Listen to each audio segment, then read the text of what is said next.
Dark side war के last episode के अंदर हमने देखा था कि जस्टिस लीग जो है मेट्रॉन का सारा प्लान सुन लेती है, जो कि मेट्रॉन के मुताबिक ये होता है कि उनको अर्थ छोड़ के भाग जाना चाहिए। लेकिन आप जानते हैं कि जस्टिस लीग कभी भी ऐसा नहीं कर सकती है, और वहां पे हम देखते हैं कि वो लोग उसकी मोबियस चेयर उसे छीन लेते हैं और बैटमैन उसके ऊपर बैठ के गॉड ऑफ नॉलेज बन जाता है। इसी तरह हम देखते हैं कि जस्टिस लीग की टीम को जो है मिस्टर मिरेकल भी ज्वाइन कर लेता है और वो लोग वापसी अर्थ पे जाते हैं ग्रेल वगैरह से मुकाबला करने के लिए।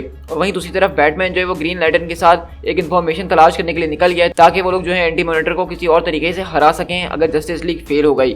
लेकिन हमने वहीं पे तभी देखा कि जब वो लोग अर्थ पर वापसी आते हैं तो वहाँ पे डार्क साइड को जो है ग्रेल सबन कर लेती है, और हम देखते हैं कि डार्क साइड वहाँ पे एक जबरदस्त किस्म की बूम ट्यूब खोलता है और वहाँ पे अपनी पूरी की पूरी अपोकलिप्स की आर्मी को लेकर आता है, जिसमें स्टेपनवुल्फ, पैराडीमंस और उसकी सारी की सारी फ्यूरीज भी शामिल होती हैं। और इसी तरह हम देखते हैं कि यहाँ पे इस यूनिवर्स की सबसे बड़ी जंग की शुरुआत होती है डार्क साइड और एंटी मॉनिटर के बीच। लेकिन यहीं से हमने दूसरी तरफ ये भी देखा था कि अपोकलिप्स के ऊपर लूथर और सुपरमैन फंसे हुए थे, और जैसा कि सुपरमैन की पावर जो है वो अपोकलिप्स के ऊपर काम नहीं कर रही थी, वो बहुत कमजोर हो गया था, तो लूथर ने उसकी पावर्स को रिचार्ज करने के लिए एक जलती हुई पिट के अंदर फेंक दिया था। लेकिन हम देखते हैं कि जब सुपरमैन वहां से रिचार्ज होकर निकला तो उसका अपीयरेंस बिल्कुल ही वो बदल चुका है और वो एक अजीब और गरीब किस्म का विलन टाइप का बन गया है।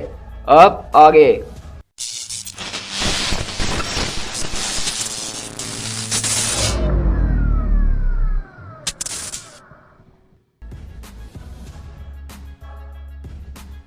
मेरी माँ को सारे गॉड में से एक गॉड से बहुत ज्यादा नफरत थी। उस गॉड का नाम था गेलियोस और वो था द गॉड ऑफ लाफ्टर। मेरी मदर से नफरत इस वजह से नहीं करती थी कि गेलियोस जो है वो लाफ्टर के अंदर बिलीव करता था और अमेजॉन्स नहीं करते थे।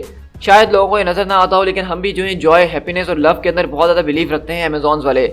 लेकिन गेलियोस वो इन सब के अंदर बिलीव नहीं रखता था। गेलियोस मेरी माँ का पीछा एक शेडो की तरह करता रहता था हर एक बैटल फील्ड के अंदर, और वो उन लोगों को भी हंसा करता था जो दर्द के अंदर हुआ करते थे, जो अपनी मौत के बहुत ज़्यादा करीब हुआ करते थे। वो किसी को नज़र नहीं आता था, लेकिन चाहे वो कहीं पे भी खड़ा क्यों ना हो, हम उसकी क्रैकलिंग आवाज़ ज़रूर सुन सकते थे, और वो आवाज़ मेरी माँ को उसकी बहुत बुरी लगती थी। और उसी तरह बैटमैन और लैंटर्न के पास शिफ्ट होते हैं जब हेल जॉर्डन बोलता है कि ब्रूस, तुम मुझे बताओगे कि इस वर्ल्ड टूर्नामेंट सीरीज को कौन जीतने वाला है? तो बैटमैन बताता है कि मेरी मोबियस चेयर जो है वो फ्यूचर नहीं देख सकती है जॉर्डन, ये सिर्फ पास्ट और प्रेजेंट को देख सकती है। तो जॉर्डन बोलता है कि हाँ, तुम हर चीज को देख सकते हो, समझ सकते हो, लेकिन तुम्हें ये नहीं पता कि एंटी मॉनिटर कौन है और वो क्या चाहता है। तो बैटमैन बोलता है कि जैसा कि मैंने तुमसे कहा कि मुझे इस बारे में नहीं बताया गया इस चेयर के जरिए, लेकिन इसने मुझे ये जरूर बताया कि हमें ये सारे जवाब कहाँ मिल सकते हैं। तो अगर तुम मेरे साथ चलना चाहते हो तो मेरी चेयर को पकड़ लो। और इस तरह हम देखते हैं कि हेल जॉर्डन उसकी चेयर को पकड़ता और वहां पर अगले पल वो अपनी चेयर के जरिए एक बूम रूप खोल के एक अलग वर्ल्ड के अंदर आ जाता है। तो वहीं से लैंटर्न बोलता है कि ओ माय गॉड, क्या हम अपनी दुनिया पे वापसी आ चुके हैं?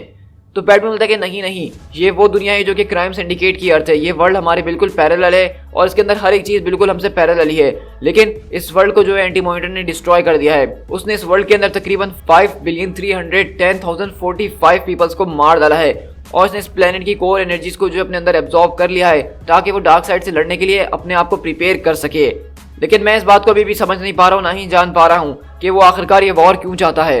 तो वहीं से हेल जॉर्डन बोलता है कि अब इससे कोई फर्क नहीं पड़ता है बैटमैन, अगर उसके पास इस तरह की शक्तियां हैं कि वो इस अर्थ के साथ ये सब कर सकता है तो इस वक्त वो हमारी अर्थ के ऊपर है, और ये बहुत ज्यादा इंपॉर्टेंट बात है। तो मेरे ख्याल से हमें जो यहाँ से निकल के फौरन अपनी अर्थ के ऊपर जाना चाहिए और डायना की मदद करनी चाहिए ताकि हम उसको हरा सकें। तो बैटमैन बोलता है कि नहीं, हमें जो है उस फॉरबिडन नॉलेज को अनलॉक करना होगा और यही इस वक्त हमारे लिए सबसे ज्यादा जरूरी है। तो हेल जॉर्डन बोलता है क्या तुम सारी चीजों को क्लियरली देख रहे हो ब्रूस? मुझे नहीं लगता कि तुम इस वक्त ठीक कह रहे हो। तो ब्रूस बोलता है कि अब मैं हर चीज को पहले से बहुत ज्यादा ही क्लियर देख रहा हूँ, इंक्लूडिंग यू। तो हेल जॉर्डन बोलता है कि इसका मैं क्या मतलब समझूं? आखिरकार तुमने अपनी पूरी की पूरी जिंदगी के अंदर क्या बिल्ड करा है? तुम सिर्फ एक फेलियर हो और कुछ भी नहीं हो। अगर हम बात करें ग्रीन लैंटर्न कॉर्प की तो उसके अंदर तुम एक रेबेल थे और उसके बाद तुम्हें एक लीडर बना दिया गया, लेकिन अगर उससे हम बाहर बात करें तो तुम्हारे पास कुछ भी नहीं है। और अगर मैं तुमसे साफ लफ्जों में कहना चाहूँ तो मैं यही कहना चाह रहा हूँ तुमसे कि मेरी इस कुर्सी ने मुझे तुम्हारे बारे में बहुत कुछ बताया है। हेल जॉर्डन, तुम कोई हीरो नहीं हो, बल्कि वो रिंग हीरो है। तो इसी तरह हम देख रहे हैं कि ब्रूस वेन की जो है पर्सनैलिटी के अंदर कितना ज़्यादा चेंज आ गया जब से वो इस कुर्सी के ऊपर बैठा है और किस तरह की कड़वी कड़वी बातें लोगों से कर रहा है।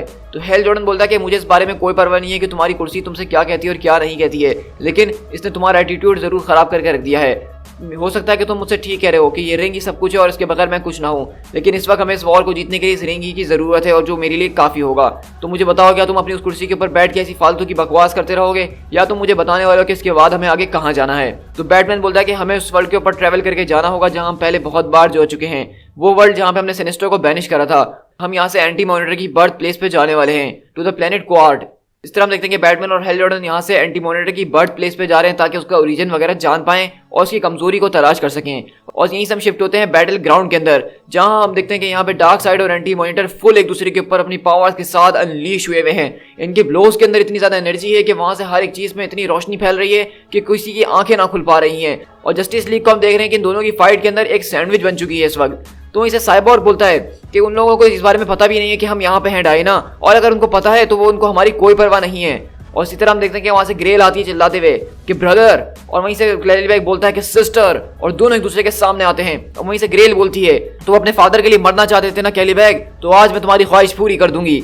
लेकिन वहीं से कैलीबैग उसको उठा के दूर फेंकता है और कहता है कि तुम अपने बाप का शुक्रिया अदा करो कि उसने मुझसे ये कहा है कि मैं तुम्हें जिंदा लेकर आऊं ग्रेल, लेकिन मेरे पास और भी बहुत से तरीके हैं लोगों को जिंदा रखने के। मैं लोगों के पर नोच चुका हूँ, मैं लोगों की जबानें खींच चुका हूँ, मैं लोगों की आंखें जो है नोच के निकाल चुका हूँ। तो ग्रेल हम देखते हैं कि उसका मुंह पकड़ती है कैलीबैग और कहती है कि सही कहा तुमने, बहुत ही वंडरफुल आइडियाज हैं तुम्हारे पास। और अगली बार वो अपनी हीट विजन का इस्तेमाल करती है और सीधा कैलीबैग की दोनों आंखें फाड़ देती है। और इसी तरह हम देखते हैं कि जब कैलीबैग यहाँ पे चिल्ला रहा होता है जोर जोर से, तो वहां पे डार्क साइड उसको पलट के देखता है। लेकिन जैसे ही डार्क साइड पीछे पलट के देखता है तो एंटी मॉनिटर अपनी पावर्स का पूरा ब्लो उसके ऊपर मार देता है और कहता है कि तुम्हारे एग्जिस्टेंस को खत्म होना ही होगा ताकि मेरा एग्जिस्टेंस दोबारा से बन सके। और इसी तरह हम देखते हैं कि वहां दूर खड़े हुए एक पहाड़ी की चोटी के ऊपर मरीना ब्लैक इन सारी की सारी चीजों को देख रही होती है और कहती है मेरी दोस्त जरा इनकी तरफ देखो, जरा डायना की तरफ तो देखो, क्योंकि हम देखते हैं कि डायना वहां पे ग्रेल को हाथी पकड़ते हुए कैलीबैग से दूर करती है। और यहीं से हम शिफ्ट होते हैं सुपरमैन के पास एपोकलिप्स के ऊपर, जो कहता है कि आज तुम मरने वाले हो। ये जो सोलर एनर्जी थी पिट्स के अंदर, उसने तुम्हारे साथ कुछ कर दिया है सुपरमैन। तो सुपरमैन बोलता है कि इसने मुझे रिचार्ज कर दिया जैसा तुमने थ्योरराइज किया था लूथर। आई गेस तुम्हारी गंजी खोपड़ी किसी न किसी काम आज हमारे आ ही गई है। तो इसे लूथर बोलता है कि जरा देखो पैराडीमंस दोबारा से रीग्रुप हो रहे हैं, लेकिन सुपरमैन अपनी एक ही पावर का ब्लो मारता है और उन पैराडीमंस के चीथड़े उड़ा देता है। चलो उनको तो मैंने टेक केयर कर लिया है, तो अब मुझे बताओ कि इसके बाद हम आगे क्या करने वाले हैं। वहीं से लूथर सामने खड़ा होता और कहता है हमें सबसे पहले एपोकलिप्स से निकलना होगा और वापसी अर्थ के ऊपर जाना होगा। तो सुपरमैन बोलता है क्या वाकई में हमें ये करने की जरूरत है? मेरे ख्याल से हमें अपनी उस पुरानी कन्वर्सेशन को कंप्लीट करना चाहिए जो हम पहले कर रहे थे एक दूसरे से। तुमने मुझसे कहा था कि अगर मैंने अपनी पावर्स को खो भी दिया तो मैं कभी एक ह्यूमन नहीं बन पाऊंगा, ये कभी हो नहीं सकता है। आई सपोज बायोलॉजिकली तुम बिल्कुल ठीक कह रहे हो, क्योंकि तुम और मैं एक दूसरे से बिल्कुल डिफरेंट हैं। फॉर एग्जाम्पल इस वक्त मैं देख सकता हूँ कि किस तरह से तुम्हारी स्किन के अंदर से पसीना निकल रहा है, किस तरह से तुम्हारी धड़कनें तेज हो रही हैं और तुम्हारा डाइजेशन सिस्टम रुक चुका है, और तुम्हारा एड्रेनल ग्लैंड जो है वो कॉर्टिसोल को प्रोड्यूस कर रहा है बहुत स्पीड से। इसका मतलब कि तुम डरे हुए हो लूथर। लेकिन लेक्स लूथर उसकी तरफ देखता और कहता है क्या वाकई में मैं डरा हुआ हूँ या तुमसे एक फाइट के लिए प्रिपरेशन कर रहा हूँ? तो सुपरमैन बोलता है कि एक फाइट, आखिरकार तुम मुझसे किस तरह की फाइट कर सकते हो लूथर? तुम्हारा और मेरा कोई मुकाबला नहीं है। ऑनेस्टली तुम इस बात में बिलीव करते हो कि तुम मेरे सामने कोई एक चांस भी रखते हो मेरे खिलाफ? तुम आज तक मेरे इतने करीब इस वजह से आ पाए हो क्योंकि मैं हमेशा हेल्ड बैक करता था। और इस तरह हम देखते हैं कि सुपरमैन सीधा लूथर की तरफ आता है फुल स्पीड से चार्ज होते हुए। लेकिन यहीं से हम शिफ्ट होते हैं डायना और ग्रेल के पास, जहां पे ग्रेल बोलती है कि तुम मुझसे अब लड़ नहीं सकती हो डायना, ये हमारा पर्पस है जिसको हमें फुलफिल करना ही होगा। मुझे अपने फादर को मारना ही होगा, मुझे डार्क साइड को खत्म करना ही होगा, और यही हम अमेज़न्स का अल्टीमेट मिशन था, a war to end war. और इस तरह हम देखते हैं कि ग्रेल वहां पे वंडर वुमन के ऊपर अटैक करती है। यहीं से स्टेपनवुल्फ बोलता है मेरे ख्याल से तुम्हें भागते रहना चाहिए था सन ऑफ माय फादर, तुम यहाँ पे आके एक बहुत बड़ी गलती कर रहे हो। तो वहीं से मिस्टर मेरिकल बोलता है कि मेरे ख्याल से तुम एस्केपिंग को जो है गलत फहमी में रनिंग समझ रहे हो स्टेपनवुल्फ, मैं कभी भागता नहीं हूँ। लेकिन वहीं से शेज़ैम पूछता है कि स्टीव बताओ कि हम लोग यहाँ पे क्या करें? तो स्टीव बोलता है कि हमें उनको एक दूसरे से अलग करने की कोशिश करनी चाहिए। तो शेज़ैम बोलता है कि इन दोनों सुपर बीइंग्स के बीच में घुसने की हिम्मत कौन करने वाला है? तो वहीं से आवाज आती है कि ये मैं करूंगी। तो फ्लैश बोलता है कि पावर रिंग, क्या तुम इस बारे में श्योर हो? तो जेसिका बोलती है कि नहीं, मैं इस बारे में श्योर तो नहीं हूँ, लेकिन मैं कम से कम ट्राई कर सकती हूँ। लेकिन उसकी रिंग उसको यही बोल रही होती है कि जेसिका तुम ये नहीं कर सकती हो, तुम चांद से मारी जाओगी। तो जेसिका बोलती है कि shut up you stupid ring. और इस तरह हम देखते हैं कि यहाँ पे डार्क साइड और एंटी मॉनिटर बहुत बुरी तरीके से एक दूसरे से लड़ रहे होते हैं। लेकिन वहीं पे पावर रिंग बोलती है I can do this, I can do this. और इस तरह हम देखते हैं कि वो अपनी पावर रिंग के जरिए एक जबरदस्त किस्म की प्रोजेक्शन बनाती है जिसमें सांप, ड्रैगन्स और अजीबोगरीब चीजें होती हैं, ताकि वो एंटी मॉनिटर और डार्क साइड को थोड़ी देर के लिए एक दूसरे से अलग कर सके, पीछे कर सके, क्योंकि इनके लड़ने की फोर्स इतनी खतरनाक है कि अगर इस तरह ये लोग लड़ते रहे तो ये प्लेनेट बर्बाद हो जाएगा इनकी फोर्सेस से। लेकिन हम देखते हैं कि जेसिका यहाँ उसको होल्ड बैक करने की पूरी कोशिश कर रही होती है, लेकिन वो जो है लोग होते हैं बहुत ज़्यादा स्ट्रांग होते हैं, और रिंग भी उसको यही बोल रही होती है कि ये तुम्हें हर्ट करेगी, ये तुम्हें मार डालेगी। लेकिन वहीं से कैलीबैग बोलता है कि वाह, मुझे अपनी आंखों की जरूरत नहीं है, मैं तुम्हें अभी भी सूंघ सकता हूँ। लेकिन वहीं पे एक जोरदार आवाज निकालता था डार्क साइड अपना हाथ ऊपर करते हुए कि इनफ, बस बहुत हो गया। और इस तरह मरीना ब्लैक बोलती है oh yes my old lover, तुम उसको फौरन से बुला लो। तो इस तरह हम देखते हैं कि ग्रेल भी बोलती है कि आप बिल्कुल ठीक कह रही है मदर, आपने बिल्कुल ठीक कहा था कि हमारे फादर इतने ज्यादा डेस्परेट हो जाएंगे कि वो उसको समन करेंगे, यही तो हमारा प्लान था। और इस तरह हम देखते हैं कि डार्क साइड वहां पे अगले पल एक बूम ट्यूब खुलता है, जिसके जरिए हम देखते हैं कि कोई और नहीं बल्कि ब्लैक रेसर यहाँ पे आता है, जिसको आप समझ सकते हैं कि डीसी यूनिवर्स की एक तरह की डेथ की मैनिफेस्टेशन है। और इस तरह हम देखते हैं कैलीबैग चिल्लाता है कि मैं सूंघ सकता हूँ, डेथ यहाँ पे पहुंच चुकी है। और इस तरह हम देखते हैं कि जेसिका वो वहाँ पे बेहोश होकर गिर जाती है, लेकिन हम देखते हैं कि वो जो ब्लैक रेसर होता है वो सीधा अपनी पूरी की पूरी पावर्स के साथ एंटी मॉनिटर के आर पार चले जाता है और एंटी मॉनिटर वहाँ पे जोर से चीख रहा होता है। लेकिन हम यहीं से शिफ्ट होते हैं अगले पल द प्लेनेट क्वाड के ऊपर, जहाँ के उसके सोल्जर जो हैं बैटमैन और ग्रीन लैंटर्न को रोकने की कोशिश कर रहे होते हैं। तो जहल जॉर्डन बोलता है कि आखिरकार इन सोल्जर्स को कब जाके समझ में आएगी कि पावर रिंग और लाइटनिंग बोल्ट से उनका कोई मुकाबला ही नहीं है। तो बैटमैन बोलता है कि हमें नीचे की तरफ जाना होगा, वहाँ पे एक चेंबर है छुपा हुआ। एंटी मॉनिटर जो था वो वहाँ पे एंटी मॉनिटर इसी जगह पे मौजूद था, उसने इस कुर्सी को यहाँ बनाया है, ये चेयर उसकी है, द मॉबियस चेयर, उसका नाम मॉबियस था। तो इस तरह हम देख रहे हैं कि बैटमैन जो है एंटी मॉनिटर के हवाले से राज निकालना शुरू कर चुका है जैसे ही वो यहाँ पे पहुंचा है। बैटमैन बताता है कि वो यहाँ पे एक अनफॉरबिडन चीज को देखने आया था, जिसको देखना सख्ती से मना था, क्योंकि उसने उस चीज को देख लिया था, इसी वजह से वो श्रापित हो चुका है। तो हेल जॉर्डन पूछता है कि ब्रूस मुझे आखिरकार बताओ कि वो फॉरबिडन चीज क्या थी, आखिरकार उसने ऐसा क्या देख लिया था। और यहीं से हम डार्क साइड और एंटी मॉनिटर के पास शिफ्ट होते हैं, जहाँ पे डार्क साइड बोलता है कि तुम्हें कभी भी मेरी बेटी की बात नहीं सुननी चाहिए थी मॉबियस, उसने तुमसे झूठ बोला है। डार्क साइड उसको एक मुंह पे जोरदार पंच मार के उसका हेलमेट तोड़ देता है और वहीं अपनी अगले पल ओमेगा बीम से उसके सीने के ऊपर चार्ज करता है और वहां पे हम देखते हैं कि एंटी मॉनिटर जाके पीछे गिरता है और डार्क साइड बोलता है कि बस अब बहुत हो चुका है, तुम्हारा पेनफुल एग्जिस्टेंस अब खत्म होता है। और वहीं से बैटमैन बताता है मैं यहाँ पे यूनिवर्स की बिगिनिंग को देख सकता हूँ, फ्री विल जो थी इस यूनिवर्स के अंदर सेंटर में मौजूद थी, एक किस्म की व्हाइट लाइट जिससे हर एक चीज बनी हुई है, जिससे हर एक चीज एग्जिस्टेंस के अंदर आई है, गॉड्स और मैन दोनों ही। लेकिन इस बारे में किसी को नहीं पता था कि एंटी मैटर यूनिवर्स जो है उसके सेंटर में आखिरकार क्या चीज है जो कि सड़ रही है, आखिरकार उसकी क्रिएशन के पीछे क्या सोर्स है। तो इसे जो है जॉर्डन बोलता है तो तुम्हारा मतलब है कि वो जो कुछ भी है वो हमारे सामने जो गड्ढा है इसके अंदर मौजूद है। तो वहीं से बैटमैन बोलता है कि हाँ बिल्कुल तुमने ठीक कहा कि वो जो फोर्स थी, वो जो चीज थी जिसकी वजह से एंटी मैटर यूनिवर्स बनी थी, वो यहीं पे मौजूद थी अंटिल मॉबियस ने उसको अनलीश कर दिया। और जैसा कि मॉबियस ने उसको अनलीश कर दिया तो उसने उसको पूरा का पूरी तरीके से बदल के रख दिया है। अब वो खुद एक एंटी मैटर यूनिवर्स की लिविंग एम्बॉडीमेंट बन चुका है और डार्क साइड इसके बारे में कुछ भी नहीं जानता है।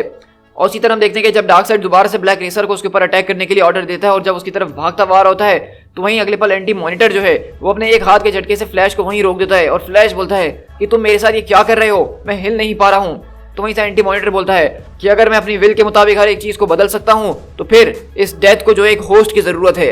और अगले पल हम देखते हैं कि वो ब्लैक रेसर को जो है फ्लैश की बॉडी के साथ मर्ज कर देता है। इस तरह से मतलब ये हुआ कि फ्लैश जो है अब वो एक ब्लैक रेसर बन चुका है।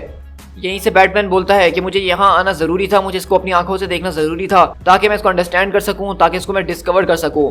मॉबिस जो था वो पहला था जिसने इस चीज को तलाश किया था और उसने उसको छुआ था।